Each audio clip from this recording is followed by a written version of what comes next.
अजीब तरह से गुजर रही है जिंदगी। सोचा कुछ, किया कुछ, हुआ कुछ और मिला कुछ। वक्त के साथ साथ बहुत कुछ बदल जाता है। लोग भी, रास्ते भी, एहसास भी और कभी कभी हम खुद भी। इस छोटी सी जिंदगी में बहुत ही बड़ा सबक मिला है। रिश्ते सभी से रखो, पर उम्मीद कभी किसी से मत रखना, क्योंकि धोखे ऐसे ही नहीं मिलते। लोगों का भला भी करना पड़ता है। इसलिए तो कहा जाता है कि चेहरे की हंसी से अपने कष्टों को छुपाओ। बहुत कुछ बोलो, पर अपना राज कभी किसी को मत बताओ। ये दुनिया का एक कड़वा सच है कि अमीर इंसान अपना पैसा अमीर बनने में लगा देता है, इसलिए वो अमीर बन जाता है। और गरीब इंसान अपना पैसा अमीर दिखने में लगा देता है, इसलिए वो गरीब ही रह जाता है। कड़वा है लेकिन सत्य है। जब बात किसी की अच्छाई की होती है तो सब खामोश रहते हैं, लेकिन जब बात किसी की बुराई की होती है तो गूंगे भी बोल पड़ते हैं। अपने किए गए 100 गुनाहों पर पर्दा डालकर हर इंसान कहता है कि जमाना बहुत खराब है। अगर कोई इंसान जिस पर आप सबसे ज्यादा भरोसा करते हैं वह आपको धोखा दे या मदद करने के समय पलट जाए, तो ये मत सोचना कि वो इंसान बदल गया, बल्कि ये सोचना कि आज उसका नकाब उतर गया। लोगों का क्या है, उनका तो काम ही है कुछ ना कुछ कहना। सिर उठाकर चलोगे तो कहेंगे कि अकड़ कर चलता है, और जब सिर झुकाकर चलोगे तो कहेंगे कि किसी की तरफ देखता भी नहीं है। इसलिए ऐसे लोगों का फिक्र मत करो, बल्कि वो करो जो आपकी मन की आवाज कहती है। जन्म लेते समय तो हर बच्चा रोता है, लेकिन वही बच्चा समय आने पर हंसता है, मुस्कुराता है। ठीक ऐसे ही आज हमारे जीवन में दुख होंगे, परेशानियां होंगी, मुसीबतें भी होंगी, लेकिन याद रखिए आने वाले समय पर खुशियां आपके जीवन में अपने आप आ जाएंगी और आप फिर से मुस्कुराएंगे। आप हाथ की लकीरों का खेल समझ जाइए। लकीरें आपकी मुट्ठी में है, आपके काबू में है। अगर कोई आपके हाथ की लकीरें देखकर आपका भविष्य बताता है तो इसका मतलब ये नहीं है कि वह आपका भविष्य देख सकता है, बल्कि वह तो यह कहना चाहता है कि तुम्हारा भविष्य तुम्हारे हाथों में है। लेकिन लोग इस बात का गलत मतलब समझ लेते हैं। लोग असल बात को समझ ही नहीं पाते, और जो लोग ये बात समझ नहीं पाते उन्हें वक्त और जमाना ये बात अच्छे से समझा देता है। श्री कृष्ण कहते हैं सभी के जीवन में अलग अलग परेशानियां रहती है। जो लोग धैर्य के साथ इनका सामना करते हुए आगे बढ़ते रहते हैं वो जीवन में सुख शांति प्राप्त कर लेते हैं, और जो लोग धैर्य खो देते हैं उनके सामने और भी ज्यादा समस्याएं बढ़ने लगती हैं। जीवन घटनाओं का चक्र है। यदि बुरी घटनाओं के चक्र में आप फंसे हैं तो उससे निकलना बहुत मुश्किल होता है। यदि आपकी तोंद निकल गई है तो उसे अंदर करना उतना ही मुश्किल है जितना कि किसी संकट से बाहर निकलना। यदि आपको किसी भी प्रकार का रोग है, सुख है, धन का अभाव है, या किसी भी प्रकार के संकट से आप घिरे हुए हैं, तो हम आपको बताएंगे ऐसे तरीके जिन पर अमल करके आप सुखमय जीवन बना सकते हैं। आपके दिमाग में चाहे बुरे विचार आते हो, उसकी फिक्र करने की जरूरत नहीं है। आप बस एक काम कीजिए, वह यह है कि सुबह उठते ही आप एक अच्छा विचार सोचें या एक अच्छा वाक्य खुद से बोलने के लिए तैयार रखें। जैसे कि आज मैं बहुत खुश हूं, आज मेरी मनोकामना पूर्ण होगी, या मैं बहुत अच्छे विचारों वाला व्यक्ति हूं। आप कोई सा भी सुविचार सोच सकते हैं।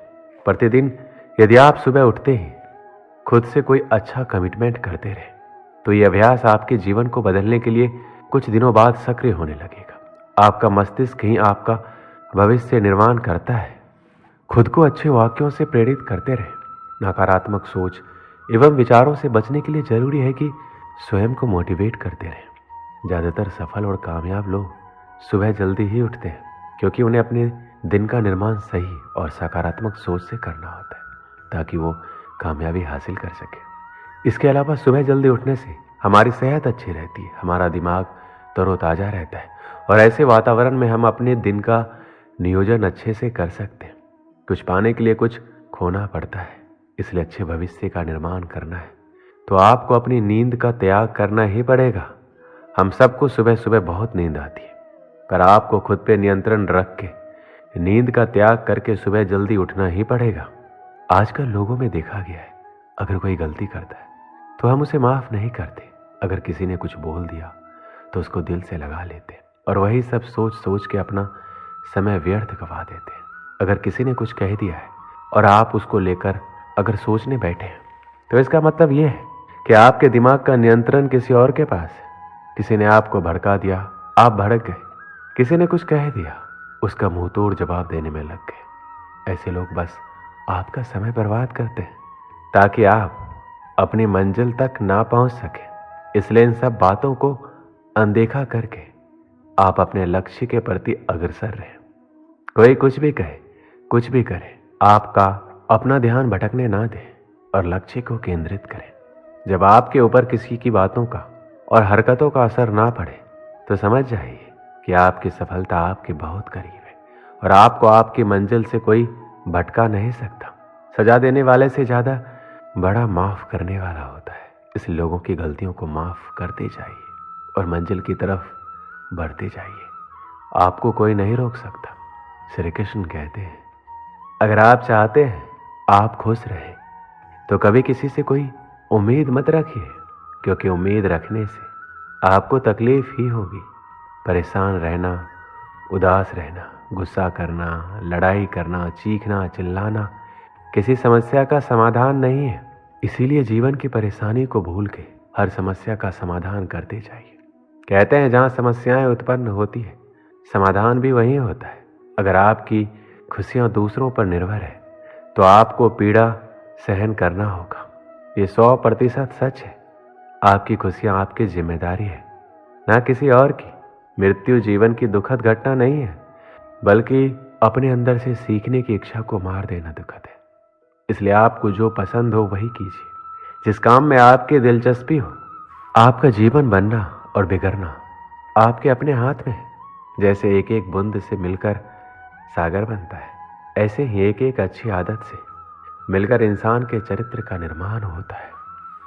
श्री कृष्ण कहते हैं, बदलाव जीवन का नियम है, इसलिए कभी भी बदलाव से घबराए नहीं।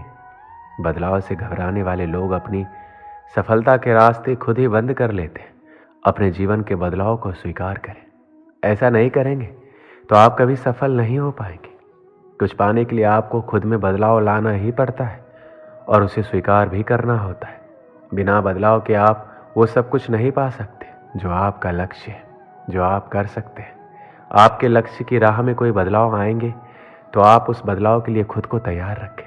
अपनी आरामदायक स्थिति से बाहर निकलें और ऐसे काम भी करें जिनको करने से आप डरते हैं। तभी आपका डर दूर होगा और आप अपनी जिंदगी के बदलाव को स्वीकार कर पाएंगे। प्रकृति का नियम ही बदलाव है, इसलिए अपने आप को हर बदलाव के लिए तैयार रखें। एक समय की बात है, एक पिता अपने छोटे बेटे की बुरी आदतों से परेशान था। वह कई बार अपने बेटे को समझा चुका था, लेकिन बच्चा हर बार यही कहता था कि वह जब बड़ा होगा तो सारी बुरी आदतें छोड़ देगा।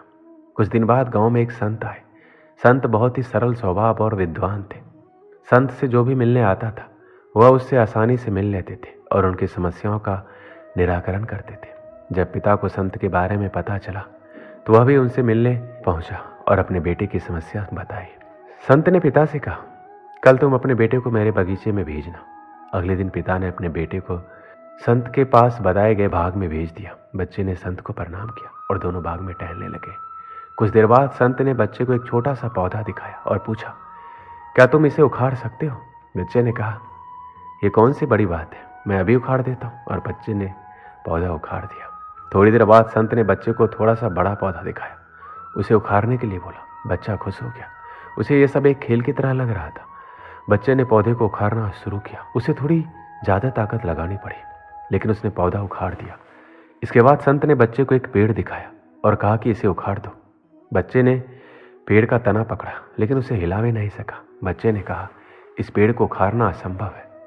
संत ने बच्चे से कहा, ठीक इसी तरह बुरी आदतों को जितना जल्दी छोड़ दो उतना ही अच्छा रहेगा। जब बुरी आदतें नई होती है तो उसे छोड़ना आसान होता है, लेकिन आदतें जैसे पुरानी होती जाएगी उन्हें छोड़ पाना मुश्किल हो जाएगा। बुरी आदतों के कारण जीवन में दुख बढ़ता है, इसलिए आज ही बुरी आदतों को छोड़ दो। वो बच्चा इस बात को समझ चुका था। दोस्तों, इस वीडियो में बस इतना ही। मिलते हैं अगले वीडियो में। अपना ख्याल रखिएगा। जय श्री कृष्ण।